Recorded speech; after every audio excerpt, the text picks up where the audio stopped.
Okay. Eeny, meeny, miny, mo. Which of you decks is going to go?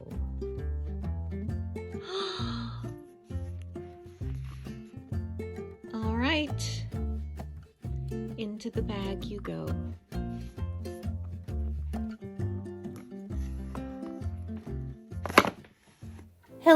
Hello, beautiful souls. Welcome back to my channel. If you are brand new here, hi, I'm Bonnie, Old Soul Mermaid. Let's talk about not being too hasty about rehoming our decks. Now, in my last video, I mentioned that I did do a lot of rehoming of decks, trying to whittle down my deck collection, my deck library, whichever you prefer. We all have different needs as to how many decks we like to keep in our homes, whether or not we are professional readers or just solitary practitioners as I am. Sometimes we like different decks for different types of readings. Sometimes we just collect the decks because we love the artwork, and that's okay too. But for myself, I have really wanted to whittle down to what serves me now. But case in point, I want to talk about this one deck that has been on the chopping block many a time over the past year, several times.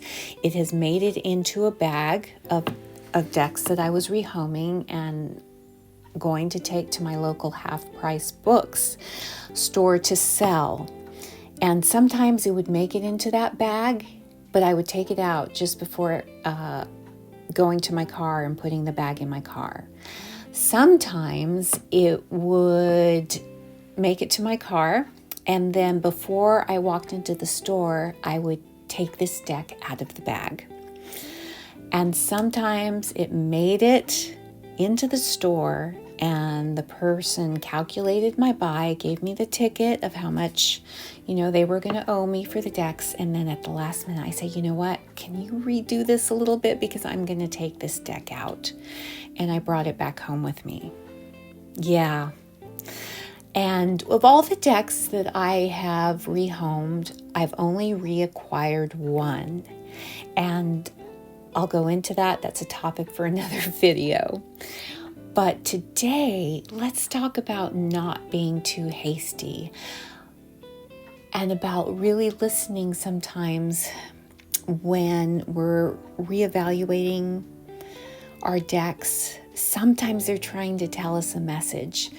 Sometimes you pass it over because it's not the right time. I know what I've been doing, I've been going over decks and seeing the ones that I've reached for time and time again, those feel-good decks, those tried and true. And, I've been going through, I'm quite a bit older than a lot of you, and I'm reevaluating the possessions that I have, reevaluating what I need, what I really truly need. And not going into complete minimalism or anything, but just trying to be more mindful of what I bring in. But this particular deck had been sitting on my shelf. I acquired it quite some time ago, and I kept passing it by to work with something else because it had, even though I love the artwork, it had one element in the cards that I wasn't fond of at the time. But maybe because I've done some, I don't know, there's been an internal evolution, some time has passed, that those things maybe they're not quite as important to me anymore. I've held on to this deck, and boy, let me tell you, I am so glad that I have. So let me introduce that deck and let you know what it is. And that deck is the Influence of Angels Tarot deck by Jody Baginski Barbesi. And this is a US Games deck. It's a mass market deck, inexpensive. Well, I think even mass market decks are really going up in price recently. So inexpensive is all relative. But compared to the indie decks that keep skyrocketing, yes, it is inexpensive. And this deck is one that came out in 2018. I think I may have gotten it in 2021, I want to say, somewhere around there. But the reason it has been kind of in and out of my pile is because I really enjoy the illustrations on the deck, save for one aspect of it. As you can see, it's a really, really pretty deck. It's glossy, but these backs are beautiful. I'm a sucker for blue. I love blues and greens. It's also got some really nice edging, some gold edging, which is nice. But I love, if you've been on my channel long enough, you know that I love old art decks. And this deck has beautiful classic paintings and illustrations. The one thing, though, that I would say that I kind of don't vibe with are the aspect of angels and guardian angels. And that's because of the religious connotations. And if you don't know, I'm an ex-Mormon. And really, truth be told, Mormons don't really focus on guardian angels as much as maybe some other religions do. But anything that's too overly religious, angels all over the place, it was kind of a turnoff for me. And I had, every time I brought out this deck, especially when I first got it to use it, I would put it back in favor of another mass market deck that's kind of along the same lines, and that is the Touchstone Tarot by Cat Black. And again, this is the mass market version. It's not the indie version, so very economical here. This deck is also a US Games deck with the same production quality as the Influence of Angels. Lovely backs. Again, gilded and, edged in gold. And same cardstock, same glossy cardstock, although the Touchstone Tarot is a little bit bigger. Same, just a little bit taller, but a lot wider, more kind of a standard oracle, card size, where this is traditional tarot size. I would go for this one because there is no, let me move these cards. It does have a happy squirrel card in here, so that's a plus for that deck. But kind of the same with the old art, as far as the vibe, though I like that this deck is very up close and personal.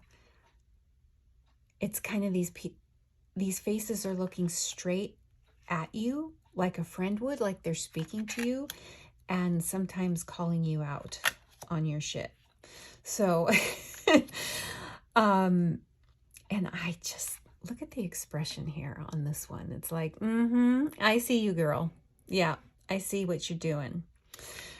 But so I would pull this one out and then immediately put it away for this one, because I would see an angel, or I'd see the overly religious art, and seeing that would make me not want to use it. Now look at this. This has got a very the same kind of vibes as the Touchstone, some of these cards. So you see how kind of similar, kind of in the same vein. And let me know in the comments below if you have both of these decks, because if old art decks are kind of in your wheelhouse, let me know if you have both of these, because old art decks, and I have a lot of them. I have also the two revival art tarot decks, which I love, and I love because of the art, and I have several decks with pre-Raphaelite art, so it's very much my vibe. But this one in particular, because the little angels all over the place. They are cute. A lot of them, they are more cherubic, but then you get some of these and it's just like, I'm like, no, nope, nope, nope, nope, nope, nope. Can't do the angel thing. I don't want to deal with anything that's along the vein of structured religion and dogma and doctrine. It just, for a long time, I couldn't deal with it. And in some ways, I still can't.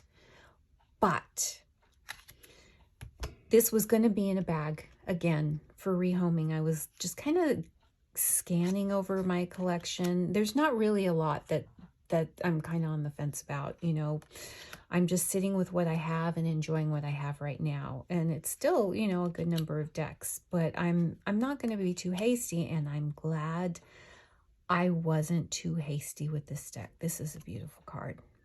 The imagery is just so beautiful, because I have been using this deck for the past week. I just pulled it and I said, this is the last time. I have to give it a good try. There's a reason why I keep pulling it out of the rehome bag. And I found out the reason. It gives me very clear-cut readings.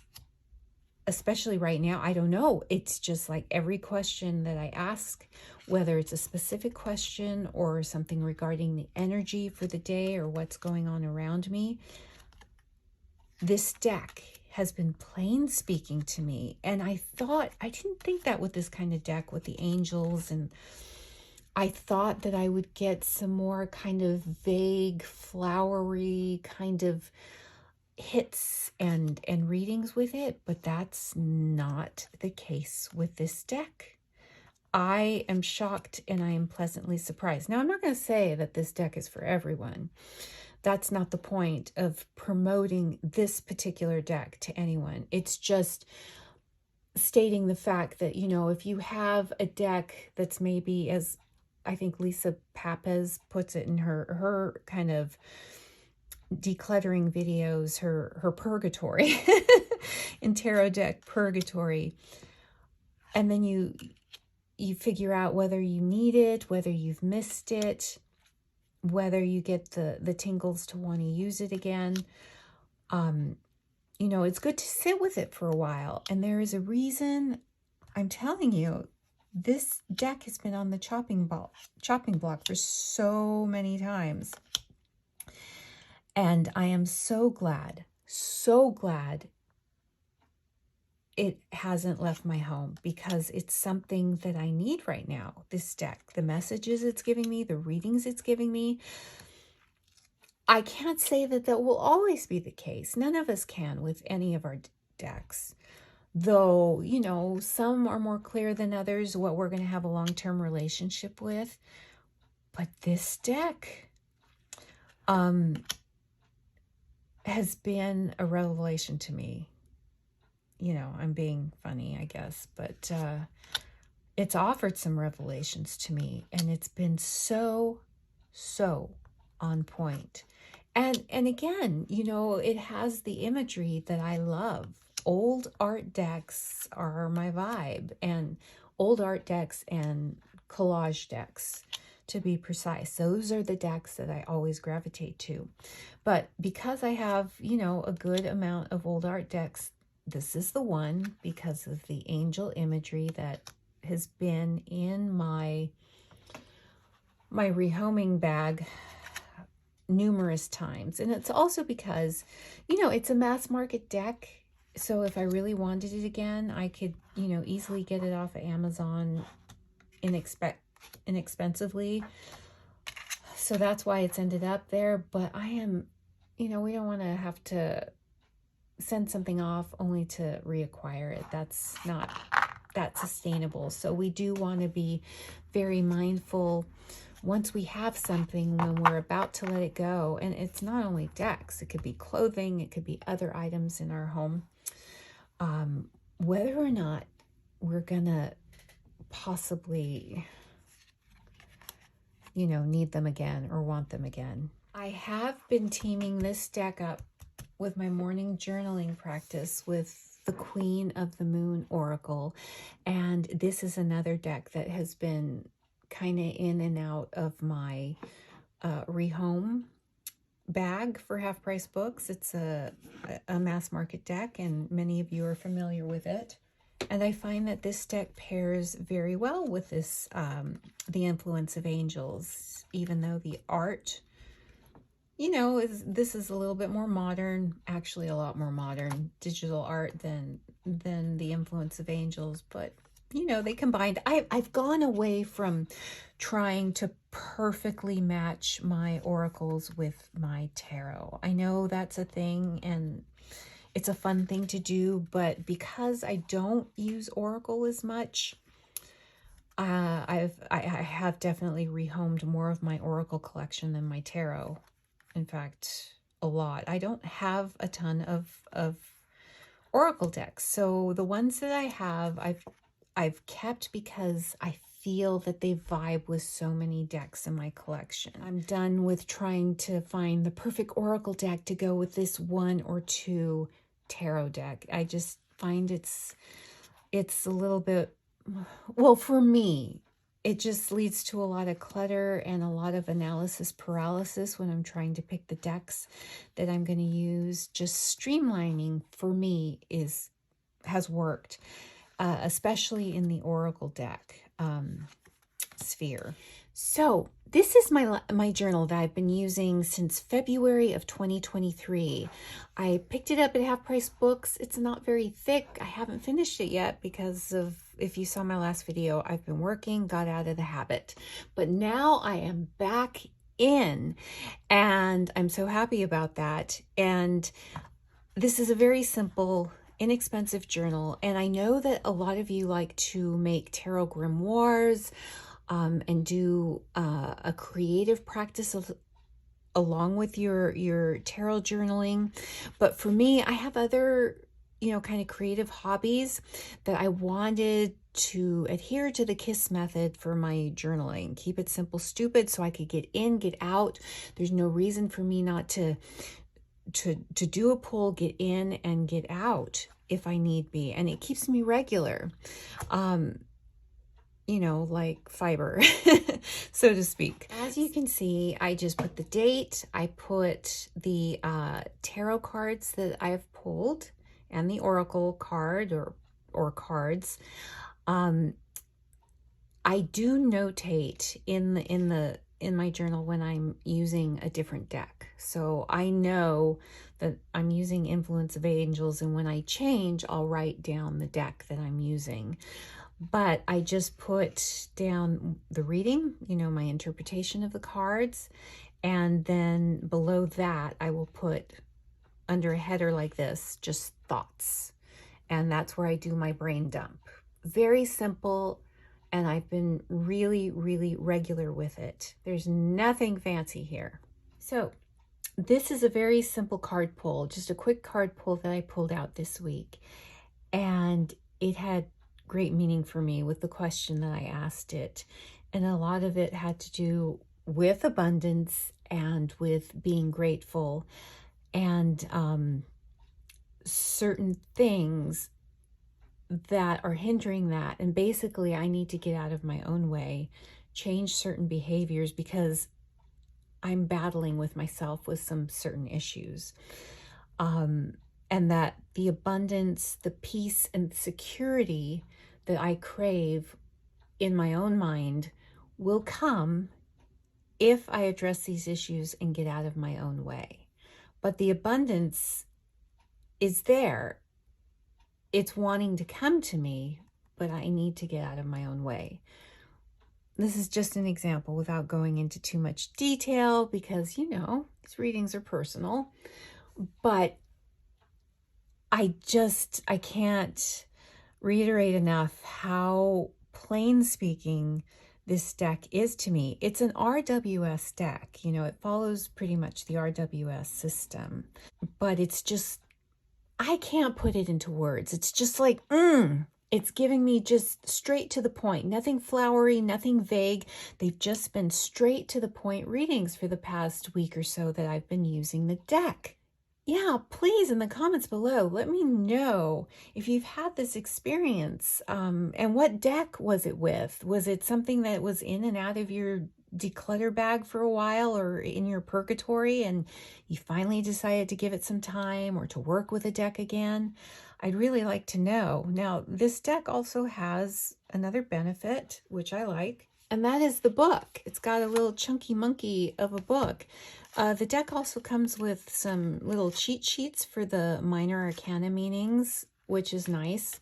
But this is a really good chunky monkey little book. You get a lot for this type of book on, with the majors, but you also get a good amount, as you can see here, for the minors, which is not always the case with with a little white book in a mass market deck. So you get a lot, you get general meanings, you get a lot on each of the symbols on the card, and you get a direct meaning, shadow meaning, and then an angelic message. And I find, as much as I was against all the angels, I'm really vibing with the angel messages and finding that they are on point for me right now. I know, who knew? So I'm going to wrap this up. But before I do, if I could just ask pretty please with sugar on top, just to hit a like, a subscribe, or leave a comment below if you enjoyed any part of this video. It really does help this very small channel to grow and to help that algorithm and all that stuff, in case anybody is looking for this type of video. Okay. Yeah, I want to know your experiences with a certain deck or decks that you've had in the past, something similar to this. It's ended up in your declutter bag or your purgatory, and what deck it was. I just think it behooves us to not only be more mindful what we bring into our homes, but also to be mindful and not to be too hasty before we decide to rehome something, whatever that may be, decks or anything else in our lives. It's just a little bit more sustainable. And, it's just kind of a bummer if we get rid of something only to have to, be remorseful and have to reacquire it or something like it in the future. So yeah, lesson learned for me, big time. All right. With that, I'm going to leave you now and leave you to get on with your beautiful day. Bye for now.